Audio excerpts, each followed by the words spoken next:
चलिए नमस्कार दोस्तों, कैसे हैं आप सभी। जैसा कि आप देख पा रहे हैं, केंद्रीय विद्यालय यानी केवीएस। सबसे बड़ी बात, बड़े प्यार से देखना, इस बार जो नोटिफिकेशन आया है केंद्रीय विद्यालय का, इसमें दो नोटिफिकेशन एक साथ आया है। एक तक केवीएस केंद्रीय विद्यालय संगठन और दूसरा है एनवीएस नवोदय विद्यालय संगठन। अब ध्यान से सुनना, जो केवीएस है और एनवीएस है, पहले ये पता होना चाहिए दोनों में डिफरेंस क्या है। सेंट्रल गवर्नमेंट की नौकरी है। केवीएस जो होता है, केवीएस और जो एनवीएस, डिफरेंस ये है, केवीएस पहले क्लास से, केवीएस में पीआरटी की भी भर्ती होती है और पीआरटी लेवल की भर्ती होती है, टीजीटी लेवल की भर्ती होती है और पीजीटी लेवल की भर्ती होती है। यानी प्राइमरी टीचर भी केवीएस में लगते हैं और पहले क्लास से एडमिशन होता है केवीएस में। लेकिन अगर मैं एनवीएस की बात करूं तो एनवीएस में प्राइमरी टीचरों की भर्ती नहीं होती है, ये छठी क्लास से एडमिशन लेता है। ये डिफरेंस है। इसका मतलब ये है कि एनवीएस में अगर आप लगते हैं तो आप टीजीटी लगेंगे और आप पीजीटी लगेंगे। कई बार बच्चा कहता है आप पीजीटी लगेंगे, कई बार पूछ लेता है बच्चा कि सर एनवीएस में पीआरटी की भर्ती क्यों नहीं आई है। तो एनवीएस में तो पीआरटी होता ही नहीं है, तो कहां से आ जाएगी भर्ती। एनवीएस शुरू ही होता है टीजीटी और पीजीटी से, यानी छठी क्लास से।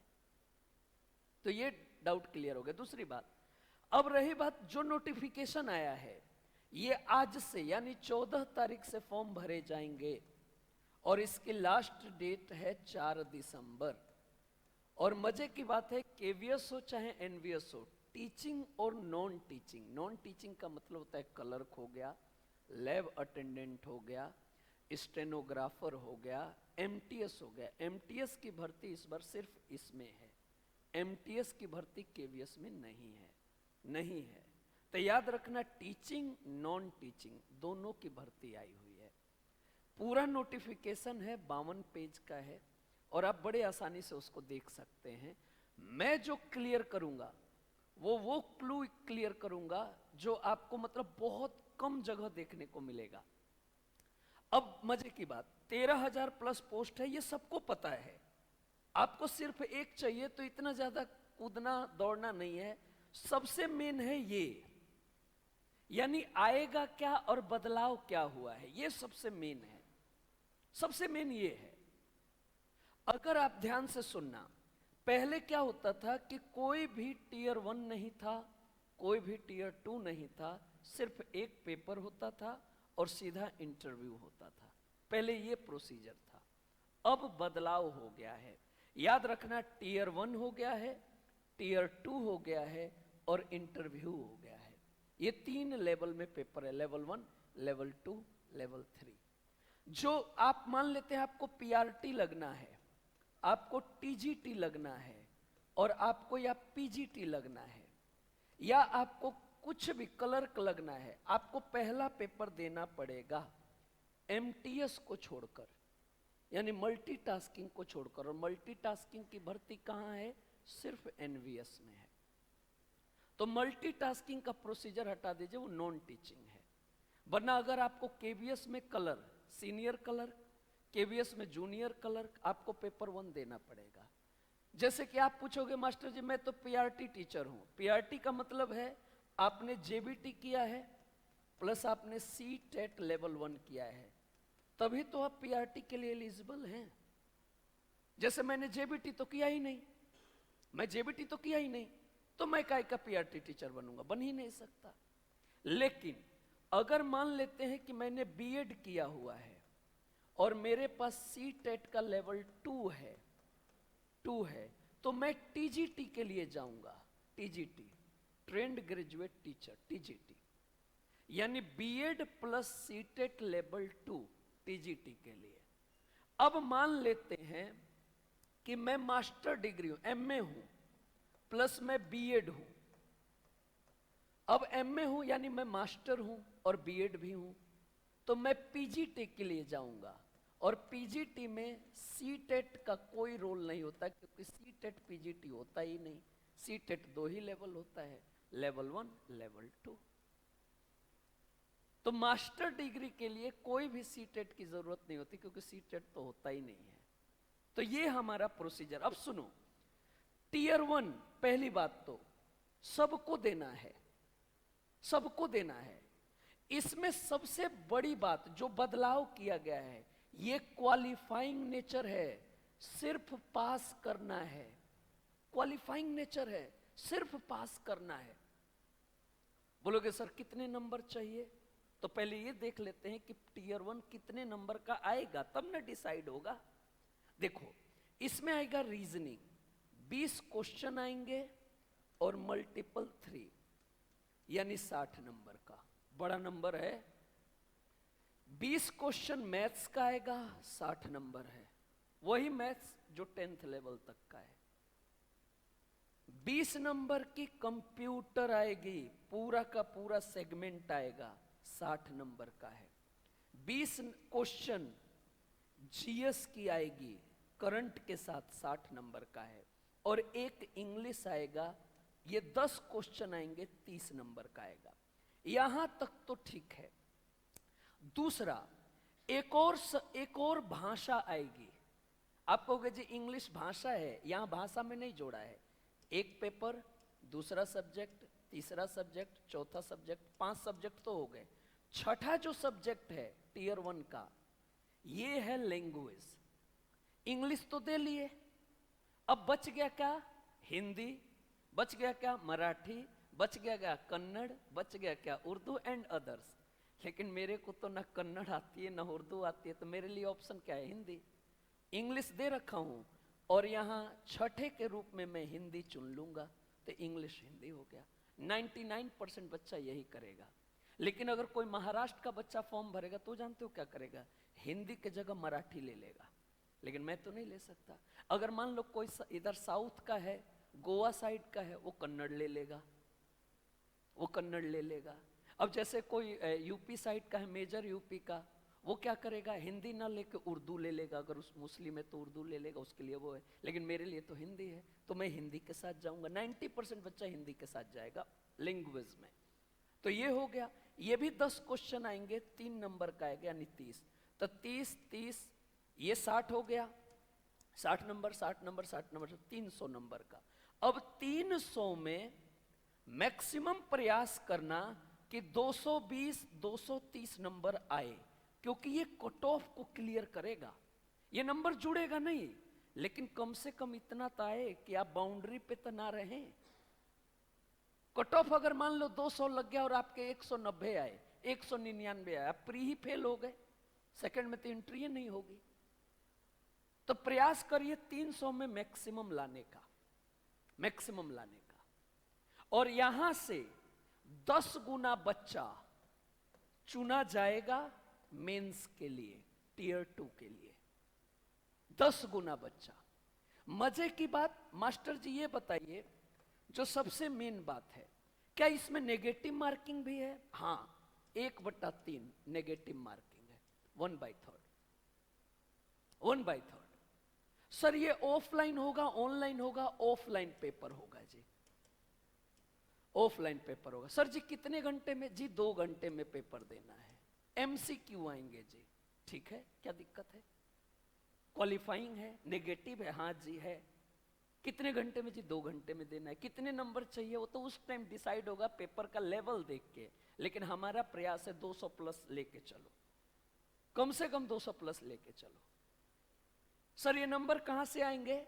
गैलेक्सी एक्सिस के दिए हुए नंबर 8059102345 पर कॉल करें, बड़े आसानी से बता देंगे ये कहां से आएंगे। इतने नंबर बड़े आसानी से बता देंगे। चलिए, अगर मान लो हमने कट ऑफ क्लियर कर लिया और मैं पीआरटी का टीचर हूं और मेरा एक दोस्त है राहुल, वो टीजीटी का बच्चा है, उसने बीएड कर रखा है, उसने ग्रेजुएशन कर रखी है और उसका एसएस सब्जेक्ट है। हम दोनों दोस्त देना चाहते हैं, लेकिन मैं तो पीआरटी देना चाहता हूं। पहला पेपर तो मैं भी दूंगा, मेरा दोस्त राहुल भी देगा। हम दोनों 240 नंबर पाके क्वालिफाई भी हो गए, हम यहां आ भी गए। अब हमारे रास्ते और राहुल के रास्ते अलग हो जाएंगे, क्योंकि अब हम टीयर 2 में आ गए। हमारा लेवल प्राइमरी का है और राहुल का लेवल टीजीटी है। अब यहां आ जाता है ऑब्जेक्टिव। 60 क्वेश्चन गुणा 1 नंबर बराबर 60 नंबर। ये हमारा सब्जेक्ट है, सब्जेक्ट कंसेंट। 60 एमसीक्यू आएगा, 60 नंबर का पेपर होगा। और दूसरा 10 क्वेश्चन डिस्क्रिप्टिव के आएंगे, 40 नंबर, 4 नंबर का होगा, 40 नंबर। मेरे को भी देना है, राहुल को भी देना है टीजीटी में। लेकिन मेरा सब्जेक्ट तो पीआरटी वाला होगा ना, और पीआरटी में सब्जेक्ट तो होता ही नहीं। पीआरटी का मास्टर तो ऑल। अब जो पहली क्लास में मैं पढ़ाऊंगा तो मेरे को कोई ये थोड़ी कहेगा मास्टर जी आप ईवीएस मत पढ़ाओ। 1 से लेके 5 तक का जो टीचर होता है पीआरटी का, उसको ऑल सब्जेक्ट पढ़ाना होता है।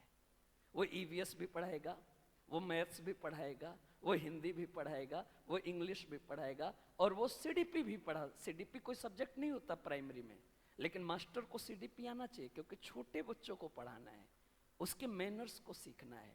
तो ये बात उठ रही है कि क्या यहां से साइकोलॉजी हट गई पीआरटी में? लेकिन मेरे अकॉर्डिंग साइकोलॉजी को हम जरूर पढ़ के जाएंगे, क्योंकि छोटे बच्चे को पढ़ाना है तो टीचर को तो पूछ सकता है यहाँ पे। लेकिन जब हमारा सिलेक्शन हो जाता है, जब हम स्कूल में जाते हैं, तब तो नहीं होता, वहां तो साइकोलॉजी की जरूरत नहीं। तो सब्जेक्ट का मतलब होगा मैथ्स, इंग्लिश, हिंदी और ईवीएस। यही हो सकता है 60 क्वेश्चन। लेकिन हाँ, साइकोलॉजी को हम एक्स्ट्रा लेके चलेंगे, जरूर पूछेगा। और जो ये डिस्क्रिप्टिव है, इसका अभी तक कोई भी आइडिया नहीं है कि क्या पूछेगा, क्योंकि पहली बार आया है और कोई भी सिलेबस नहीं है कि मेरे से क्या लिखवाएंगे और हमारे दोस्त टीजीटी वाले से क्या लिखवाएंगे। अब जैसे मान लेते हैं राहुल है, राहुल का सब्जेक्ट टीजीटी एसएस है, टीजीटी एसएस है, तो इसका सब्जेक्ट क्या हो जाएगा? सब्जेक्ट क्या हो जाएगा? सब्जेक्ट इसका टीजीटी एसएस, और एसएस का मतलब geography, economics, history, pol science, statics. इसमें साइंस नहीं, क्योंकि टीजीटी साइंस अलग होता है। तो ये 60 क्वेश्चन इससे एमसीक्यू पूछ लेगा। अब इसके डिस्क्रिप्टिव में क्या आएगा? चूंकि ये एसएस है, तो हो सकता है ये पूछ ले कि अकबर और जहांगीर के प्रशासन में क्या अंतर था, लिखो। या तो पूछ दे अशोक के अभिलेखों के बारे में लिखो, इंस्क्रिप्शन ऑफ अशोका। या तो पूछ दे इंडस वैली सिविलाइजेशन में कौन कौन से जगह मिले, उनके बारे में लिखो। क्योंकि 10 क्वेश्चन आएगा। पहला क्वेश्चन अकबर के बारे में, दूसरा क्वेश्चन जहांगीर के बारे में, तीसरा क्वेश्चन अशोक के बारे में, चौथा क्वेश्चन सभ्यता के बारे में, पांचवा क्वेश्चन वैदिक एरा के बारे में, छठा क्वेश्चन मॉडर्न इंडिया के बारे में, 9वां क्वेश्चन मराठा के बारे में, 10वां क्वेश्चन सामाजिक सुधार के बारे में। 10 क्वेश्चन पूछ लिया एसएस का, तो 10 लिखवा देगा। हाँ, अब मास्टर जी यहां क्या है? यहां 1/4 नेगेटिव मार्किंग है, यहां 1/3 था। क्या ये भी ऑफलाइन होगा? बिल्कुल ऑफलाइन होगा, कोई डाउट नहीं है। ये 2 घंटे का था, ये 2.5 घंटे का पेपर है, ये 2.5 घंटे का पेपर है। एक दिन नहीं हो सकता है, क्योंकि जब तक टीयर 1 कोई क्लियर नहीं करेगा तब तक यहां कैसे जाएगा? तो ये अलग अलग डेट पे होंगे, ये अलग अलग डेट पे होंगे। चलो जी, अब मजे की बात, यहां से यहां आने में 10 गुना लोगों को ले रहा था, लेकिन यहां से मेंस से इंटरव्यू आने में 3 गुना बच्चों को बुलाया जाएगा, सिर्फ 3 गुना। और ये 100 नंबर का है इंटरव्यू। टीयर 2 का वेटेज रखा गया है, 85% नंबर लाना है टीयर 2 में पास होने के लिए, और 15% इंटरव्यू में, 100 का 15% मिनिमम। तो ये हमारा पूरा का पूरा पैटर्न है जिस सिलेबस का, तो इसमें कंफ्यूज नहीं होना। अब ये सारी भर्तियां हैं, हिंदी में इतने देखो, पीजीटी केवीएस, ये सारी भर्तियां, ये देखो, कोई भी मतलब ये आप नोटिफिकेशन में देख सकते हैं, मैं कुछ भी नहीं बताऊंगा इसके बारे में, आप देख सकते हैं। ये देखिए, ये सारी भर्तियां हैं। आप नोटिफिकेशन 52 पेज का है, रट लो हमारा सिलेबस। आप ज्योग्राफी के हो तो ज्योग्राफी देख लो, आप हिस्ट्री के तो हिस्ट्री देख लो, पीआरटी को तो पीआरटी के देख लो। पीआरटी में लगभग 3300 पोस्ट है, लगभग। ये देखिए, ये देखिए, ये देखिए, ये देखिए, ये देखिए, पीआरटी का 3300 पोस्ट है, जिसमें स्पेशल एजुकेटर है, म्यूजिक है, और नॉर्मल पीआरटी 2600 है। ये देखिए, ये देखिए कि एनबीएस की भर्ती है, ये देखिए। तो ये सारी भर्तियां हैं, आप सारा देख सकते हैं, इसमें मैं अलग से कुछ भी नहीं बताऊंगा। ये देखिए वही सिलेबस दे रखा है जो मैंने बताया। ये एमटीएस का सिलेबस है जी, एमटीएस का, जो एनबीएस में एमटीएस आएगा, इसी का सिर्फ एक अलग है। ये देखिए इसी में सिर्फ, इसमें करंट अफेयर्स आएंगे, कंप्यूटर आएगा, लैंग्वेज में हिंदी होगी और दूसरे लैंग्वेज में इंग्लिश होगी, ठीक है। ये देखिए 3 नंबर का, ठीक है, 3 नंबर का, 3 नंबर का, 3 नंबर का, ठीक है, 300 नंबर का होगा। अलग से कुछ नहीं करना है। हाँ, फॉर्म कितने का है भाई साहब? फॉर्म में तो 1500 प्लस 500, ये क्या है? ये फॉर्म का है रेट और ये प्रोसेसिंग फीस। मतलब अगर आप मान लेते हैं पीआरटी का फॉर्म भरना चाहते हैं तो 1500 प्लस 500, 2000 खर्चने हैं, तो खर्च लेना ना। सैलरी भी तो 80,000 आएगी, 2000 खर्चो तभी ना 80,000 लोगे। तो ये तो अब मैं इस पे क्या कह सकता हूं कि कम ज्यादा ले रहे हैं, ये तो प्रशासन ने कुछ सोच के किया होगा। तो इस पर टिक्का टिप्पणी करने से कोई फायदा नहीं है, हमको फॉर्म भरने पड़ेंगे। अब इसके लिए हम जंग लड़ें, ये पॉसिबल नहीं है। चलो जी भर देंगे, क्या दिक्कत है, कर्ज लेके भर देंगे, तभी तो पढ़ेंगे ना मन से। फ्री का भरेंगे तब तो उड़ेंगे, कर्ज लेके भरेंगे तभी मन से पढ़ेंगे, अगले को चुकाना भी तो है 2000, ठीक है, और 80,000 आएगी सैलरी में। तो ये सबसे मेन है, और ये चीज जरूर देखना मेरे लाल, ये है सिलेबस, इसको जरूर ऑब्जर्व करना। तो दीजिए इजाजत, नमस्कार दोस्तों।